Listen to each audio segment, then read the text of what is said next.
Hello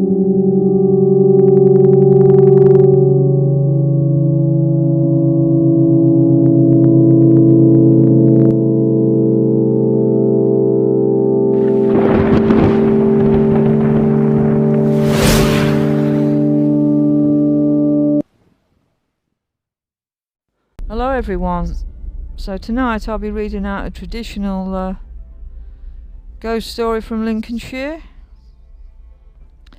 and it's called Mother Nightshade of Gedny.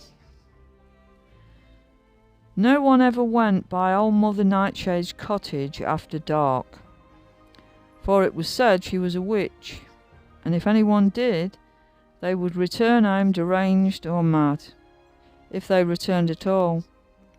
But one man summoned up the courage to visit Mother Nightshade. John Culpepper.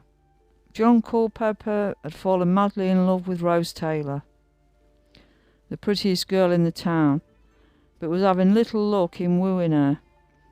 He found any excuse to pass her house in the evening, but if he ever met her, he found he was too afraid to speak to her. So he would walk straight on, muttering curses at himself for his shyness.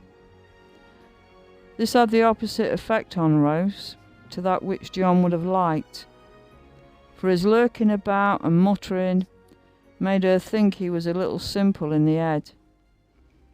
It was in the week before the village fair that John decided he must screw up his courage and approach Rose, for the fair was a famous place for courting, and he feared some other lad might woo her.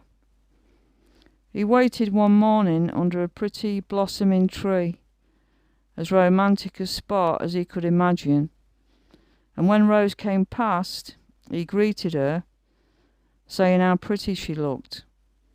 With a gallant action, he reached to pluck a bunch of pretty pink blossom for her.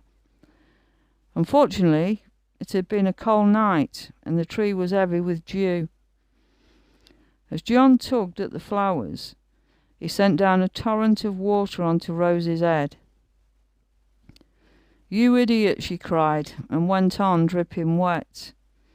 As if this was not bad enough, the following week at the fair, Rose pointed him out to her friends and told her about their meeting, and they all laughed.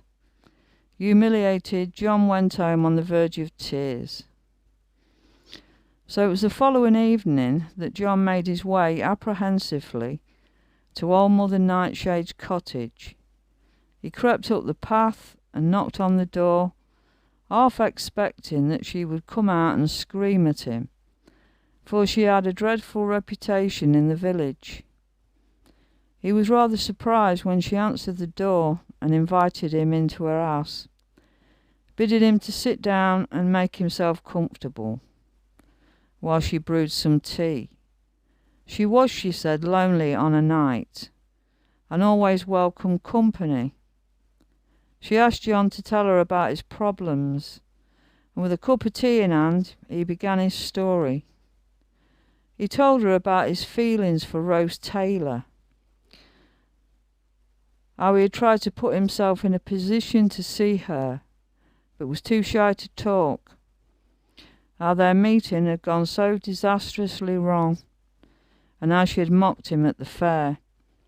And he told her how his feelings had changed, how he wanted revenge. Old Mother Nightshade smiled at John, saying she had the very thing, and pressing into his hand a little wooden box sealed with a red ribbon, told him to give it to her on her birthday. Not directly, but in a way that she would be sure that it was from him. Now it happened that Rose's birthday fell 3 days after John's visit to the witch, and on the day John walked through the town with the box in his hands, taking great care to greet everyone he passed and make sure they noticed what he was carrying. He made his way to Rose's house, allowing the gate to slam as he went up the garden, and left the box with a little posy of blossom on the doorstep. Then he walked back up the path noisily, kicking the gravel before him, and slammed the gate again. confident that the girl must surely find out who had given her the box. Rose was delighted by the box, for it was filled with the most delicious chocolate she had ever tasted. A few enquiries soon revealed to her who had sent them. Rose looked at the well-made box, the pretty red ribbon, and as she chewed thoughtfully on a delicious chocolate, she smiled. The next day, as John was walking down the road, what did he see but Rose, standing under the same blossom tree where they had met a week or so before. She was waiting for him.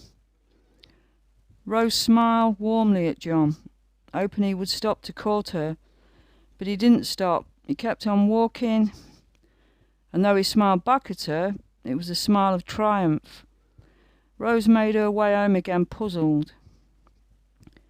That evening John returned to old Mother Nightshade's cottage and told her that he was sure that Rose knew that he had sent her the box, and how she had waited for him, hoping that he would talk to her. His eyes gleamed maliciously as he asked what was to happen next. How was his revenge on the girl to come about? The old woman said nothing for a few minutes, peering at the young man, shaking her head. Finally she told him that she would reveal the revenge to him if he wanted, but he must do exactly as she said. She took from her cupboard a length of rope and tied John's hands to the arm of the chair, saying it was necessary, then bound his feet the same. In the growing gloom she lit 2 candles and placed them on the mantelpiece. Then she turned to John, her eyes flaming with anger. "You fool," she screamed. "Did you think I would help you to harm that young maid? I was once like her, young, pretty, ill-treated by an oaf like you. I gave you the chance to woo her fair and square. I gave you some chocolates for her, but you just want revenge for your hurt feelings. Well, now I will dispose of your future forever." And slowly, as poor John watched, old Mother Nightshade turned into a slavering, sharp-fanged wolf.